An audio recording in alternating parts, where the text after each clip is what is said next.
Hello, everyone, and welcome. My name is Tara Stevenson. I serve as the Dean of Student Engagement and Career Development here at Flagler College. And thank you so much for attending one of our parent and family prep sessions today, all about how we care for your students. Few housekeeping items before we begin is we are recording this session and we will share it out in future newsletters or on our Flagler College YouTube channel for you to view at another time, or if there's some good information that we shared today and you wanted to check back with it. Please feel free to use the Q&A function at the bottom of the screen and send in any questions that you may have for our panelists or any other topics that we can assist with. We will be monitoring that and be able to ask our panelists for any additional information on those. Just to make you all aware, the guests here today are from outside Residence Life and Dining Services. And so if you do have any questions specific to living on campus, we did have a session with them that we can absolutely share the recording to or direct you to one of our teams on campus to ask them. But with that, we're going to go ahead and get started and introduce our panelists. First, Mary Rose, do you want to go ahead and tell us a little bit about you? Hello, welcome virtually to Flagler College. We are so excited to welcome you. So my name is Mary Rose Pedron, and I'm the Assistant Director of Diversity and Inclusion here. So my purpose really is to make sure that your student feels at home here and that their identities are celebrated throughout their time. So I have been blessed to be here for going on 8 months now.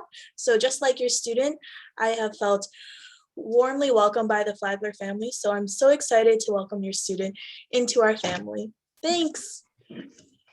Thank you, Mary Rose. Next on my screen, it looks like Alicia Ramsell.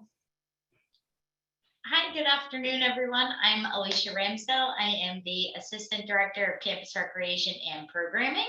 I have now been at Flagler for 4 years, and I am just super excited to really welcome all of the incoming students to our campus and really jump on in and get them acclimated to campus and see what being at Flagler is all about. So I look forward to meeting all the incoming students.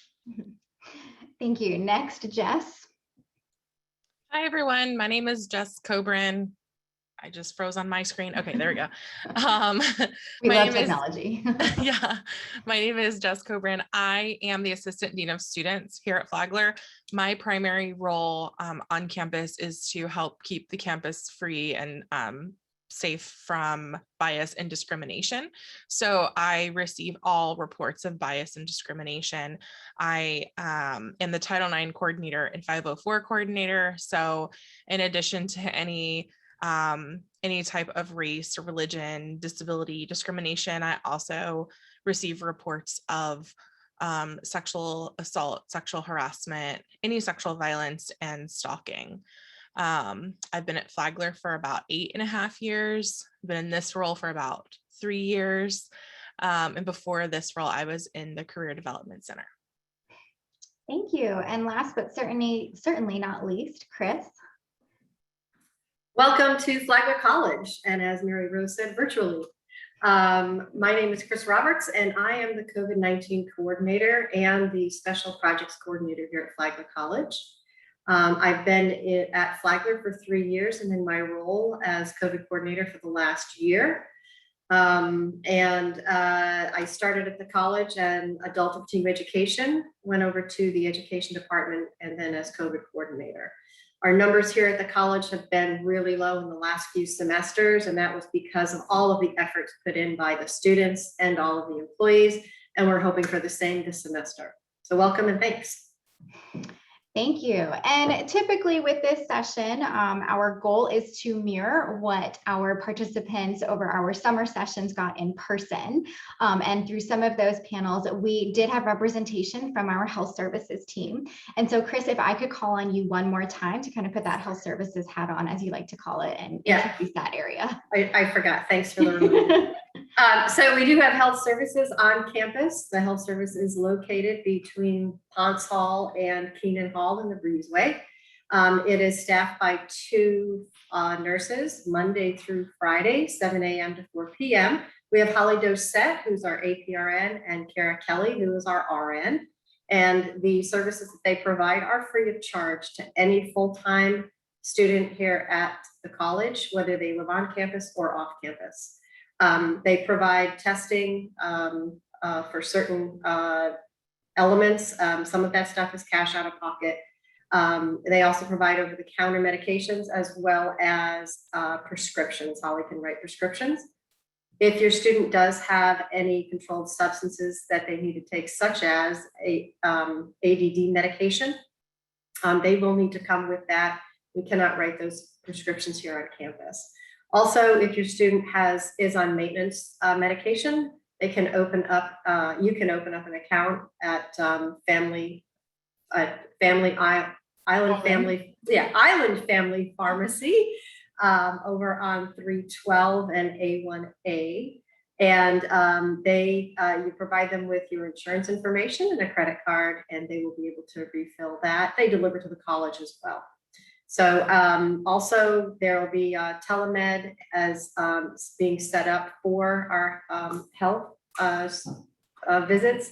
But Holly and Kara will take emails as well as phone calls to schedule appointments. We're not quite sure about walk-ins yet. We'll see how the semester goes and what happens upon opening, but they also have walk-in, but stay tuned for that. Thank you. So we have curated a list of questions that we typically get during sessions like this. But again, encourage you to please submit any questions that you may have or follow-ups in the Q&A function, and we'll be sure to ask our panelists about those. But the first one is, if a family member is concerned about their student feeling anxious in the beginning or possibly not meeting friends, what would you all recommend? I'll go ahead and jumpstart us with this one. What I recommend is really just encouraging your student to get out of their comfort zone and really just go out and get involved, try anything. From the time they get here on campus, we start with Welcome Week. So there's activities every day to help them get acclimated to campus, meet new people, meet other incoming students, transfer students, as well as returners. We really do encourage all students to attend those events that occur during that first week. We have club night on the first day of classes. It's a great opportunity to go out and just see everything that Flagler has to offer. It's not just clubs, there's a variety of organizations that participate to really encourage students to join and get involved. My number one tip for students who are just getting started, maybe a little nervous, more introverted, is to, every time they go to the dining hall, try to find someone new to sit with. Don't go to a table that doesn't have anyone. Put your earbuds in and just sit and listen to music or whatever. Really go out of their comfort zone again, and try to find someone new and just say, hey, can I sit with you? That person, they may never speak again. They may have nothing in common. They may say, wow, that didn't work out so well, but try again at dinner. Dinner may be a different story, and they may meet their new best friend. So just really talking to as many people as they can, realizing everyone's in the same boat. I would definitely recommend, since I know a lot of your students are already on social media, that you recommend that your students be proactive and really investigate what their interests are. So for example, if your student really loves being active and getting involved in activities, really look at social media platforms such as Instagram and Facebook. Specifically for Instagram, if your student wants to get involved, all of the student organizations have an Instagram, so they could directly message them and they could see on their feed whether or not it caters to their interests, such as we have an amazing campus recreation Instagram if they want to get outdoors, or if they have any niche interests such as gaming or anime, or they like poetry. There's multiple student organizations that cater to those interests. So I definitely recommend telling your student to look up specific organizations or departments just so they can get a feel of what they want to get involved in on campus. Alternatively, there is a Facebook group online called the Class of 2025 page. And that's where your student can really get involved and get to know their incoming class peers. So that page can be a great way for your students to, if they're living on campus, get to know who their suite mates are and then communicate that way. Or for example, a lot of anxiety comes from for students who are moving to Florida from out of state. A lot of them are anxious about getting to know friends. So just having that moment to bond with other students about, oh, I'm also moving out of state. Let's go through this journey together. So I think social media, specifically Instagram and Facebook, are two great ways to get involved with their community. And then if you're still worried about your student, maybe they're isolating themselves or you're worried about their physical or mental health, there is there's a group on campus called the Care Team. And I'm not sure, did this group get like a packet of information kind of like the other group or? Not Okay. yet, but we'll be Not able to post it and share it. And it's in this students on demand virtual orientation module in Canvas. Okay, so you will get this information. I'm so used to saying in your yellow bag, but you'll get information about the Care Team if you're interested in looking. It's just flagler.edu/care. And what the Care Team does is if you are worried about your student or you want us to check in on your student, then you would submit a care referral and a team of people on campus. So I'm part of that team and other physical and mental health professionals, including academic affairs, health services, counseling, student affairs. There's a lot of different type of people to help give your student that holistic care and to make sure that they're doing well in the classroom, outside of the classroom, that they're eating and sleeping and taking care of themselves. And so, you have the ability to put in a care referral so we can check in on your student, or if your student calls you worried about another student, maybe they're worried about their friend, then they can put in a care referral for their friend. Your students' faculty and staff can put in care referrals for students. So it's a system that's open for everybody, even people who are not technically part of campus, like attending or working here. So anyone can utilize this feature and we can make sure that your student is being taken care of. We had one really great question that came in that I do want to make sure that I answer right now because I'm glad that it was asked. The information that we are covering today will be made available for anybody to view. However, we probably won't be covering a lot of this specific information during that parent session on move-in days, Friday, August 20th and Saturday, August 21st. So this is kind of designed to help prep you for what that move-in will look like and that arrival to campus. But I do want to make sure that I reiterate and support that if there are any other questions that you may have on a specific topic that we're covering, please let us know and we can connect you with the office to get further information from them. The next question is, what happens if a student is sick? What will that look like here at Flagler? I'll grab that one for health services. So health services, as I said, is open Monday through Friday, 7 a.m. to 4 p.m. If your student is not feeling well, please encourage them, do not come to class or do not come to campus. And not just because of COVID, but because flu season is coming and everything else. And we would like them to get the rest that they need, but also to ensure the health and well-being of our other students and faculty and staff that are on campus. So they can give a call to health services, or they can send an email to health services and someone will get to them right away. If health services feels a test is required, they will have them come into the office. If that test is not available here, then they will send them to either walk-in clinic or a local doctor. We do not have any specific doctors or walk-in clinics that we what's the word I'm looking for? Partner with. Yes, that we partner with. Thank you very much. And we do not have rides for our students to those off-campus locations either. So if your student has a car, that's great. If they have a bicycle, some of those locations are accessible by bicycle. It's not too far to go. And of course, we will have a teledoc service that is coming. I believe all of the students received an email about signing up for that. And I can't remember the name, but Jess, I'm sure or Tara, you can let us know what the name of that is, because I only heard it once the other day. Also, if your student is not feeling well, and Holly and Kara believe that it could be COVID related, they have the ability to do a COVID test in the office. We have both PCR tests as well as the antigen quick test.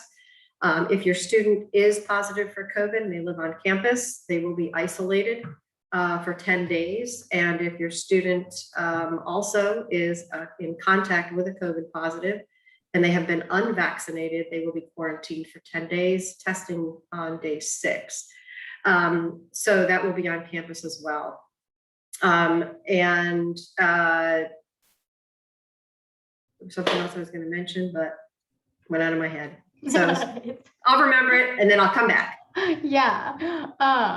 So our health services is obviously to assist our students, and will be through that telehealth that we're mentioning. I know there was some information that went out in the student newsletter as well as the family and parent newsletter. So y'all can see that and keep an eye out for emails on that. But what about our counseling services? I know they partner a lot with them. I can go ahead and take that one. I was just writing a response, so I'll go ahead and post that response on where the counseling is located. We have a physical counseling services location. It is 65 Valencia Street. I just put it in the Q&A, so if you wanted to see that, it's about a block and a half off campus. We have 2 full-time counselors and 1 part-time counselor.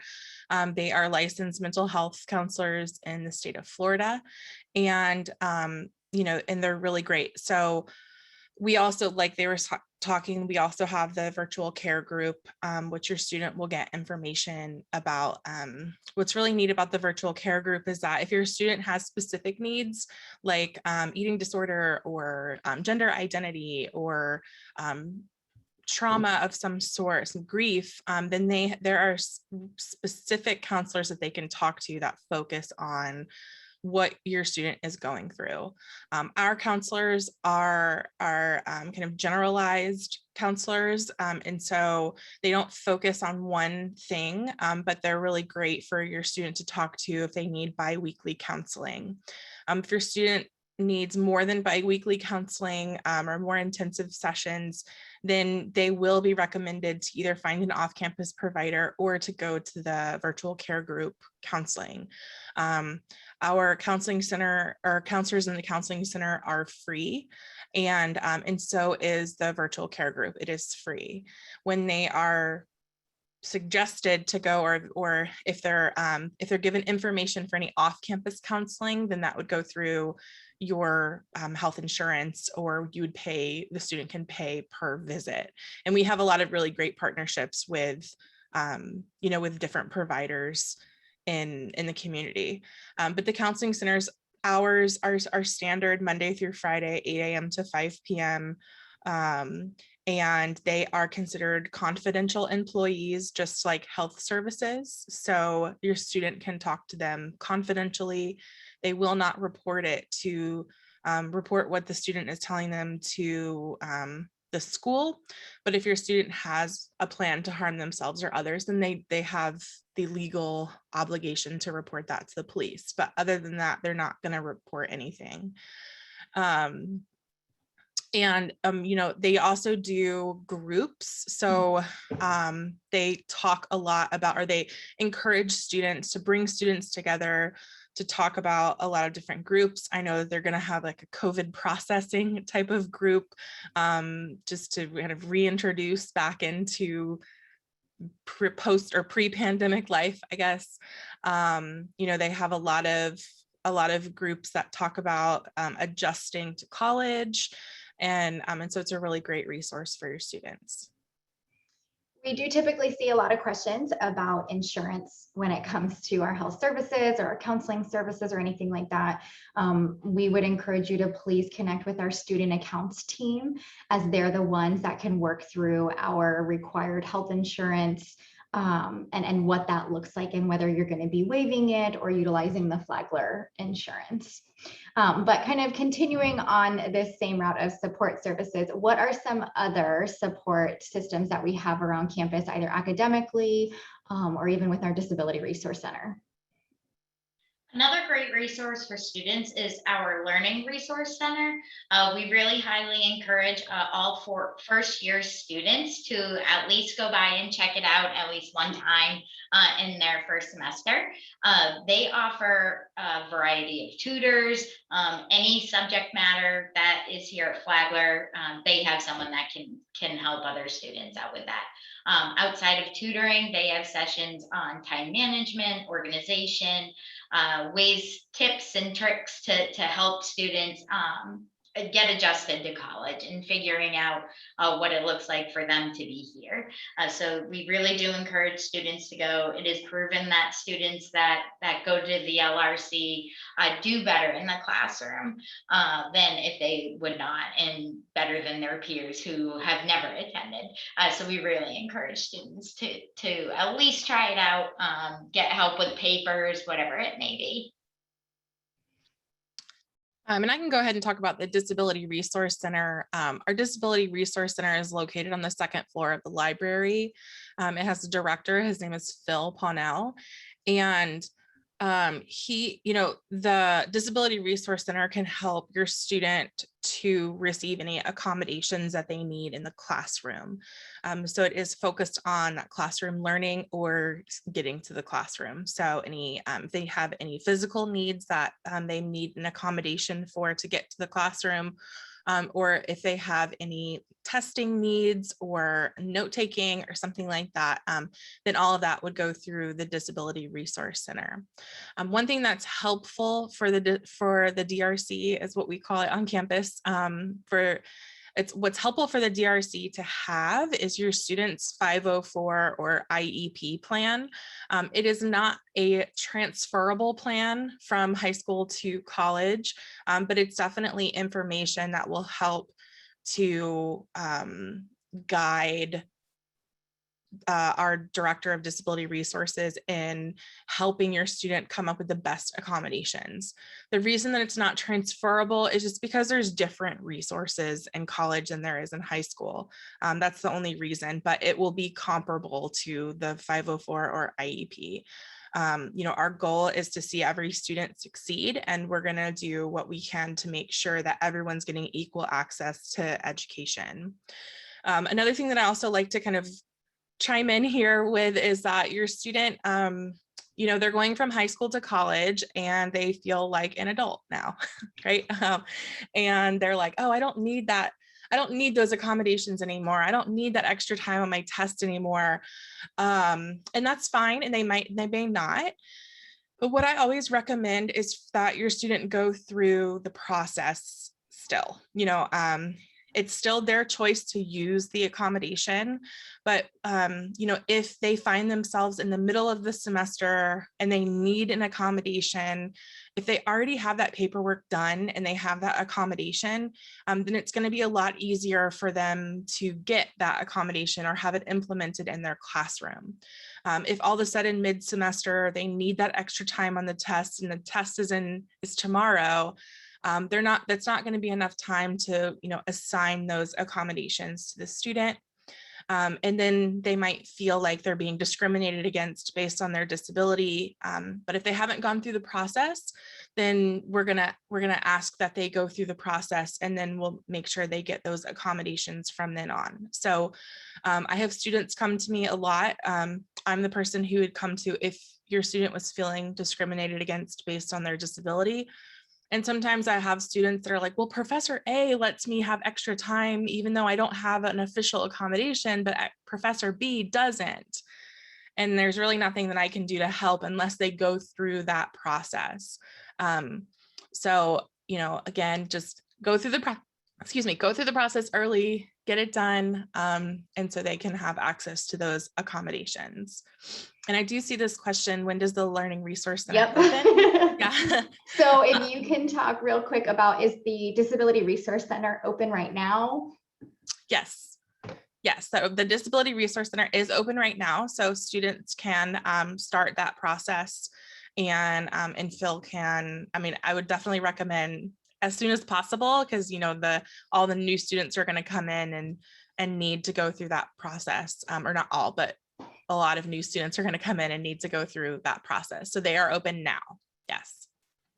And then Learning Resource Center.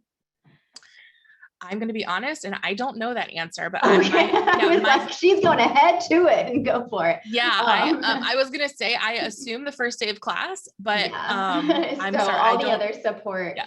Like the support services, health services, counseling services, Learning Resource Center, they all open up on that, first day. You'll see health services is here, starting at move-in or slowly opening up until that first day of classes. And then a lot of them are building their schedules as they're working with their student workers or even the tutors to see what's available so that they can build it around those. But thank you. Our next question, what are we doing to help support our students from various backgrounds? I always love this question because whenever we talk about diversity, it always is thought of as racial or ethnic diversity. But at Flagler College, we really strive to embody one of our core values, which is a respectful and inclusive community.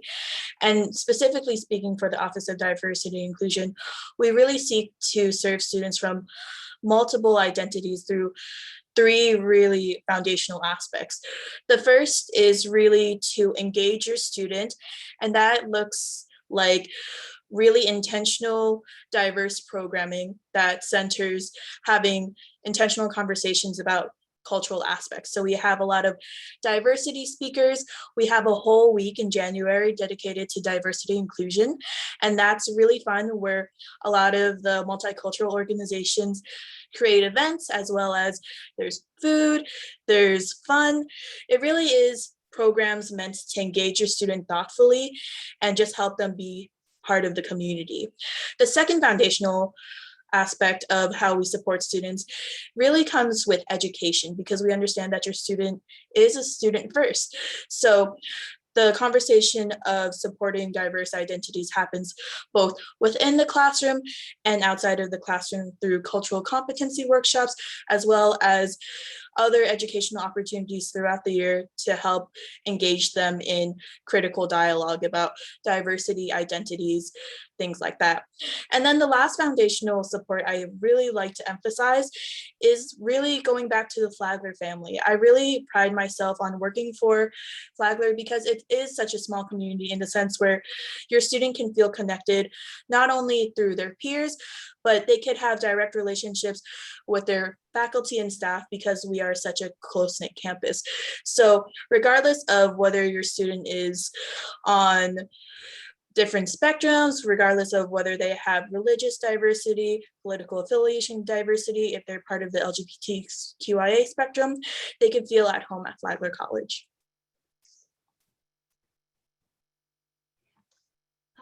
Next is, I'm going to ask Chris to kind of follow up on some of her introduction that she offered, but to maybe share a bit more on what Flagler's doing to prepare students for COVID. Okay, so we are opening fall semester as in a pre-pandemic state. The last 2 semesters, we were in crisis mode, essentially, as probably everybody else was due to the pandemic. But our resident halls will be at capacity. The classrooms will be face-to-face only. There will be no online and no hybrid classes. All classrooms and courses taught in those classrooms will be at capacity. We used to have desks 6 feet apart. Desks are back in their normal locations. And whatever the faculty deems the capacity of his or her classes, that's what it will be this year. Also, the dining hall is open at full capacity. There is not 50% only and spaced seating. So full capacity in the dining hall, salad bar, dessert bar with the ice cream bar, and the smoothie bar will be opened as well. We will also have the pool open. The volleyball court is open and the palm garden is open as well. In the palm garden, students can bring hammocks and hang them from the palm trees. So that will all be open.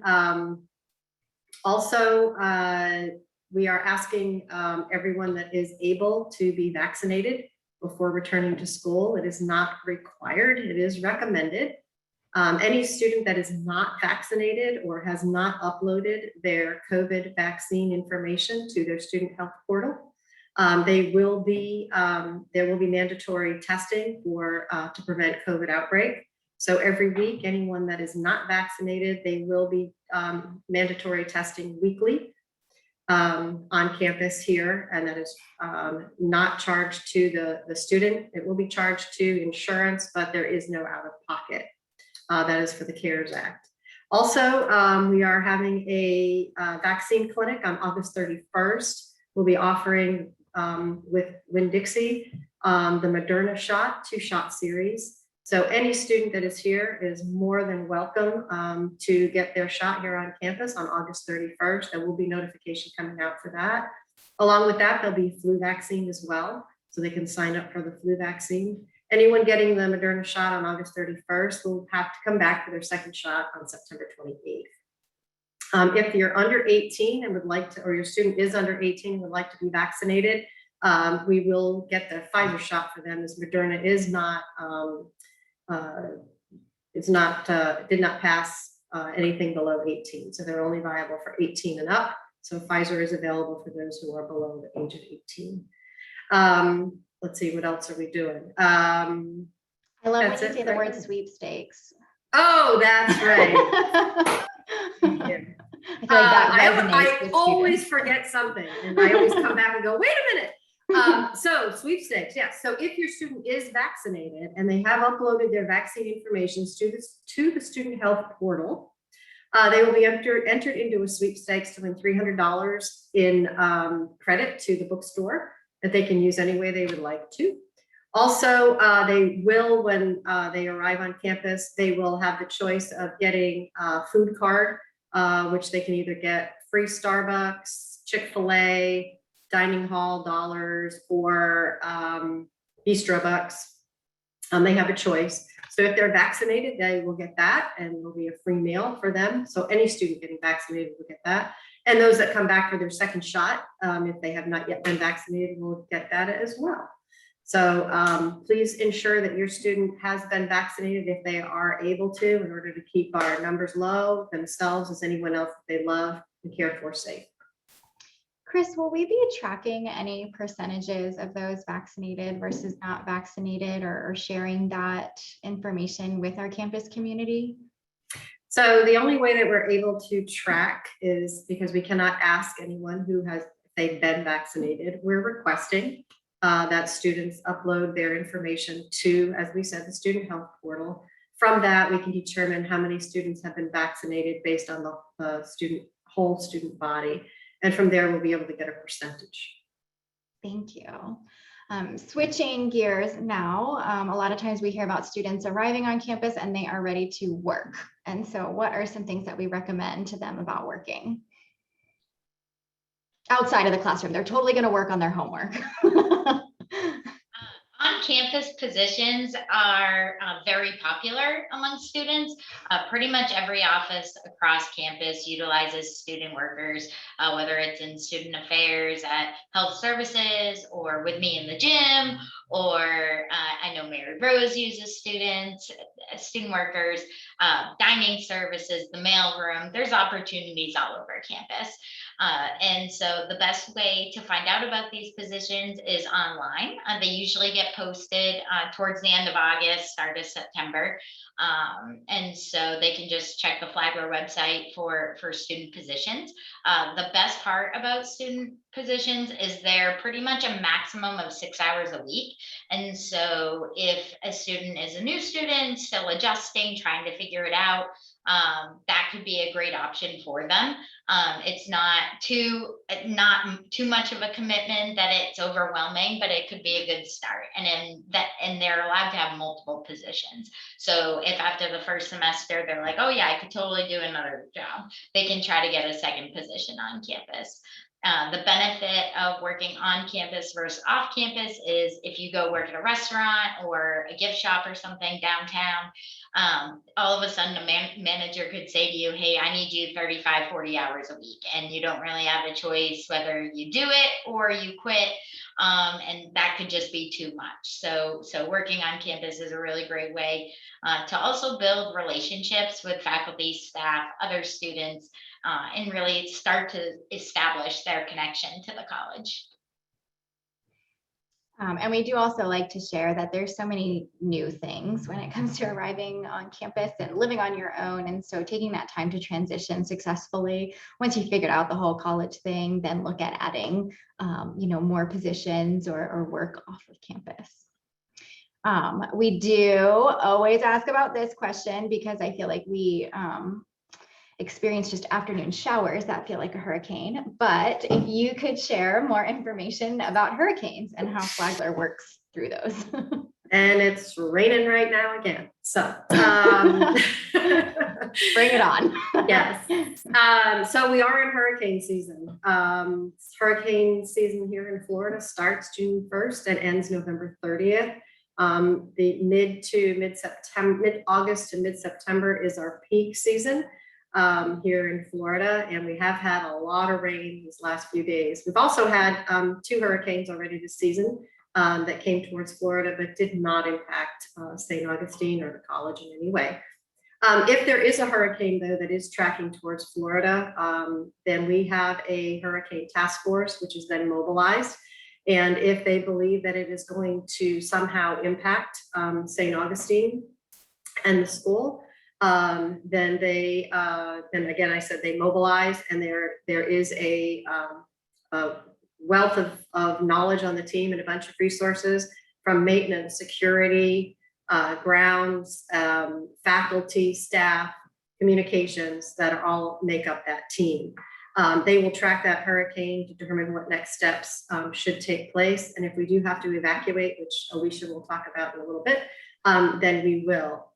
While this college is empty and evacuated and the hurricane and the storm is here in St. Augustine, there is a small amount of staff from that group that lives on campus during the hurricane.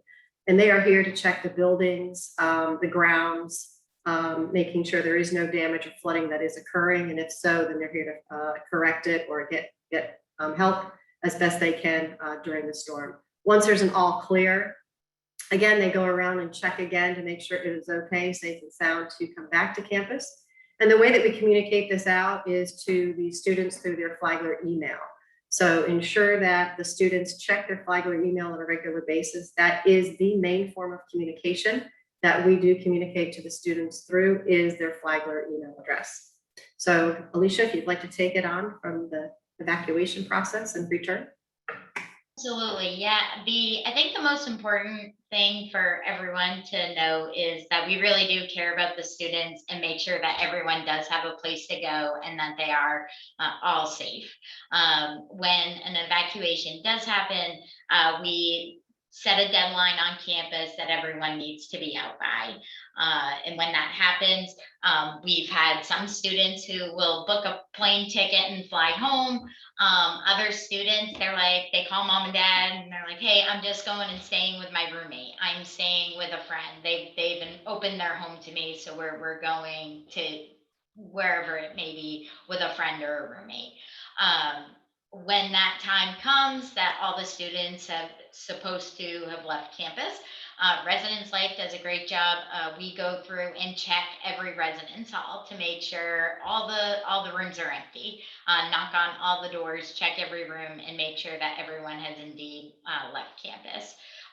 Residence Life also collects contact cards, so they know where all the students have gone, contact information in case of emergency. That way they have an idea of where everybody is. And so once the all clear happens, students are more than welcome to come back to campus, usually given a day or two to get there before we resume normal activities again. Also, I think it's important to know that when we evacuate, there are students, international students, students that may just not have anywhere to go. We do have staff members that have taken students to local shelters. So you can be confident that your student will be safe in a shelter. We do have staff members that go with them. That's taken a whole group of students before, and I'm sure it will happen again. So you can have a lot of faith that your student is okay, that we're with them and we care about them, and we make sure everyone has a place to go. And just a note on those that have emotional support animals, if your student has an emotional support animal and they do need to evacuate, that they not only pack themselves and what they need during the evacuation, the length of time that they'll be away from campus, but also they pack for their emotional support animal and make sure they take whatever animal that they have brought to campus with them when they evacuate. Not all shelters take emotional support animals or take animals. So they'll have to work with residence life and figure that out. Also, if your student is saying that they're going to, don't worry, mom, dad, or whoever, I'm going to the island during the hurricane. We have 4 zones in Florida. We have zones A, B, C, and D. Zone A is the first to evacuate the island, and here in St. Augustine is Zone A. We are the first to evacuate. So island is Zone A as well. Also, there was something else I was going to say here. We're having another, like, one of those moments. It's the rain. But it is the rain. I know. I'll bring it back around if I remember it. But yeah, so we're in Zone A. So if they do need to evacuate, then Zone A is the first to go.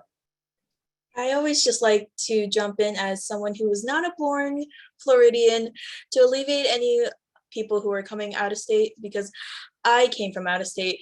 The fact that hurricanes are slow moving, so there will be ample enough of time for you and your student to prepare.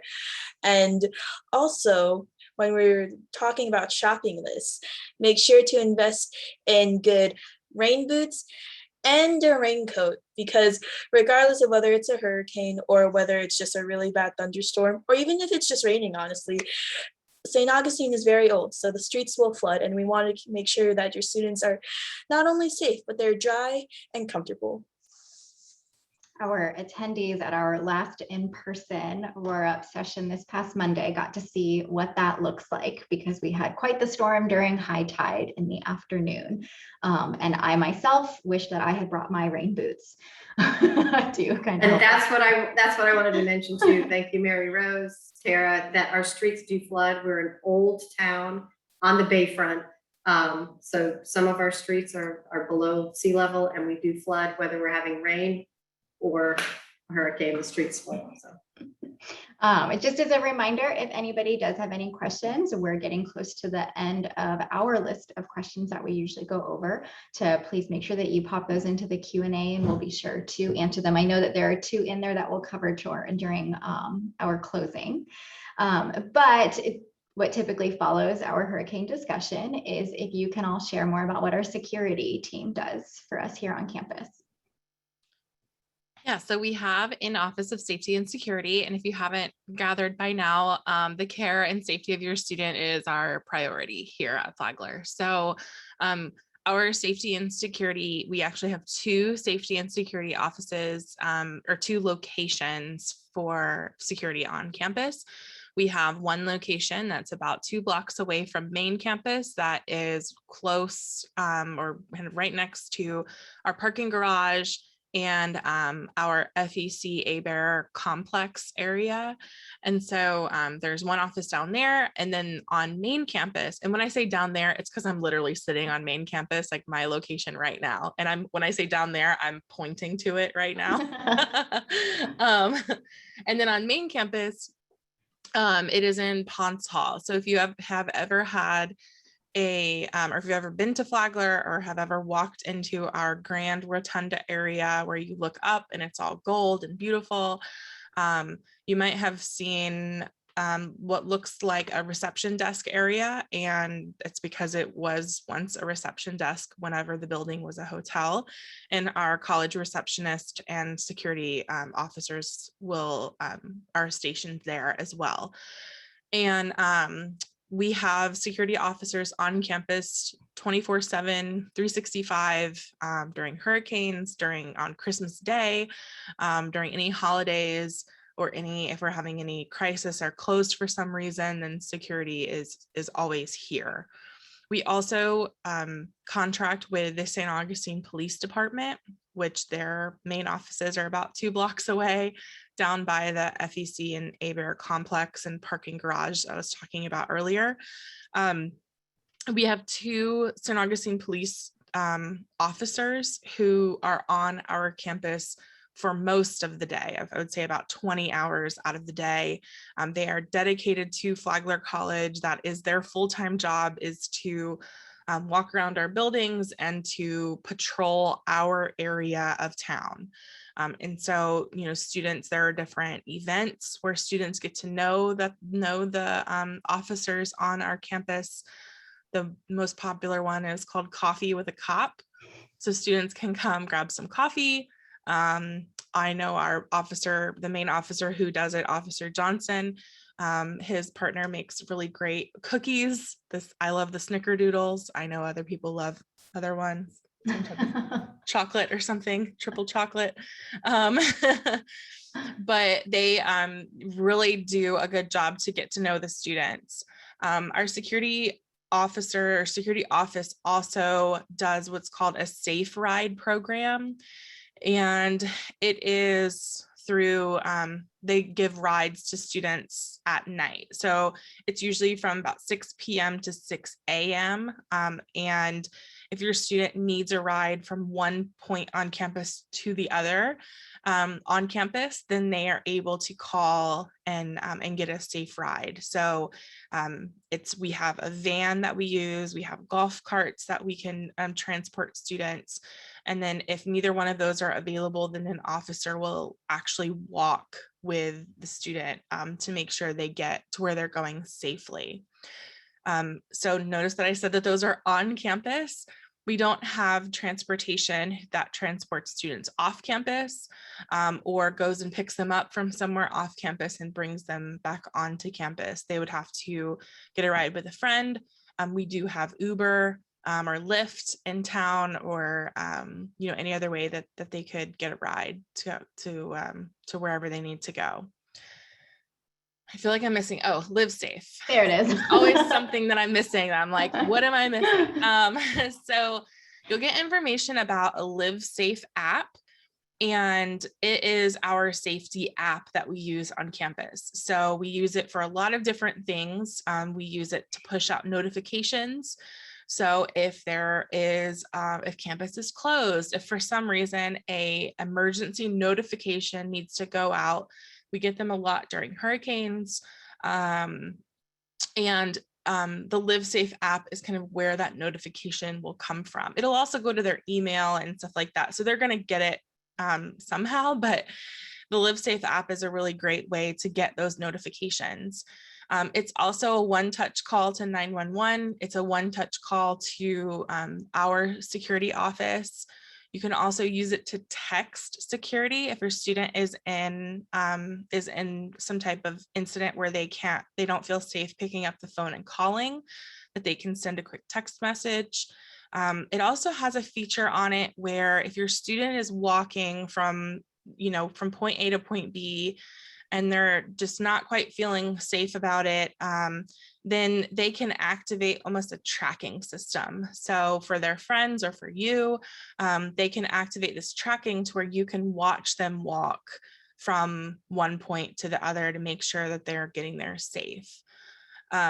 So it is a really great app to have. I personally have used it before. I was out downtown eating, not at work, and I saw a door open that shouldn't have been used or been open, and I sent a quick message, and it was closed by the time. I'm sure it was closed within minutes, but when I drove by again to go home, it was closed. So it's definitely an effective system that your students should download.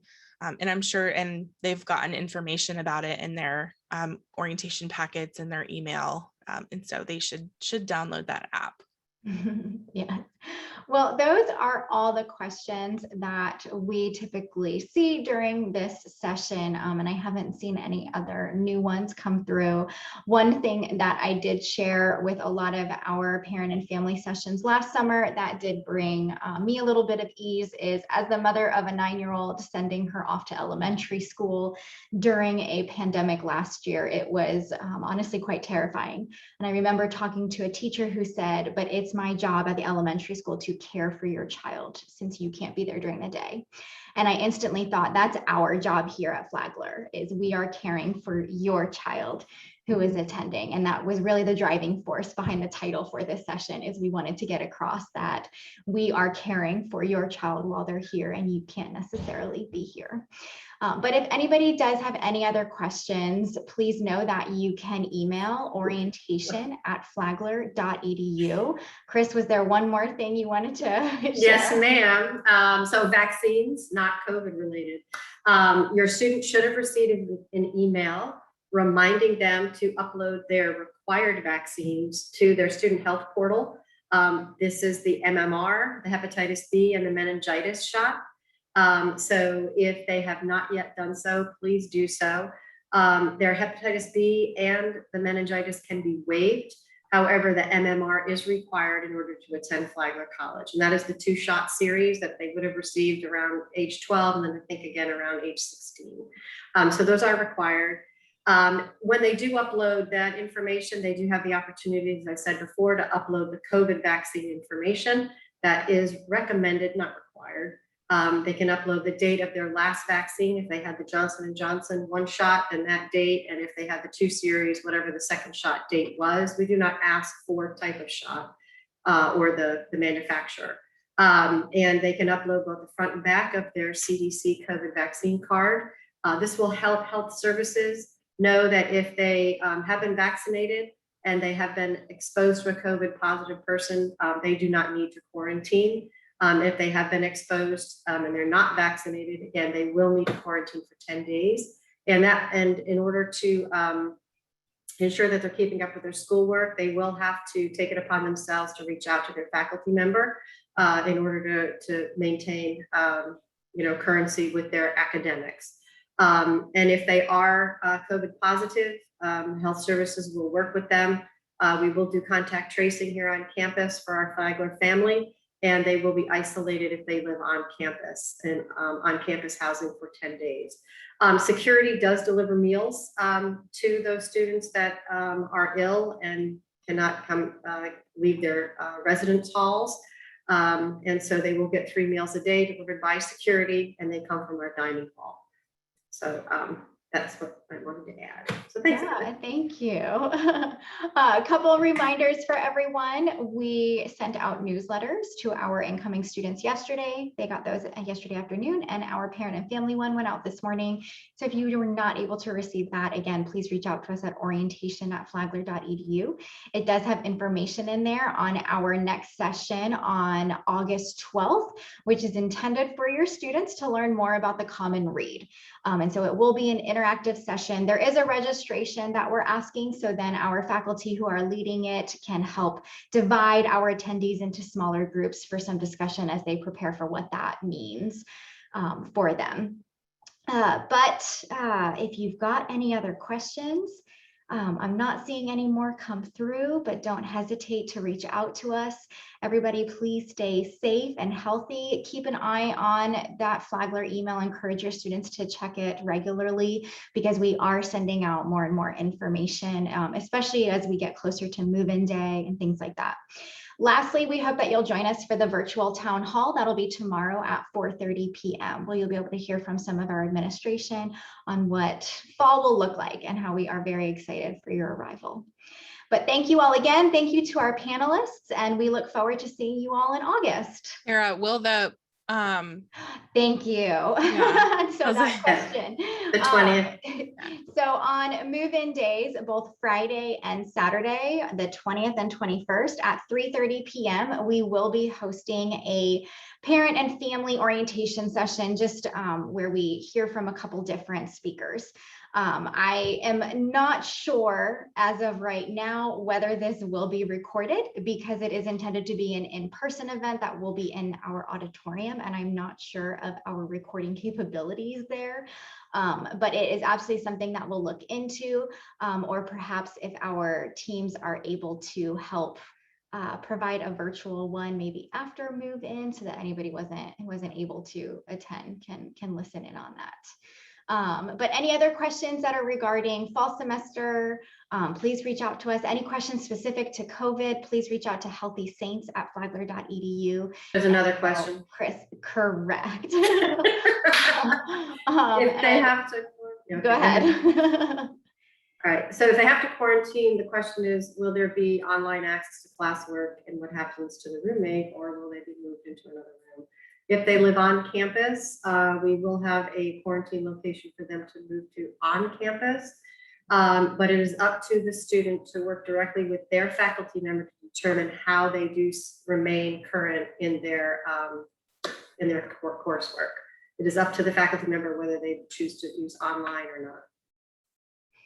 All right. Well, thank you all so much. And again, we look forward to seeing you soon. Bye. Thank you. Bye. Bye.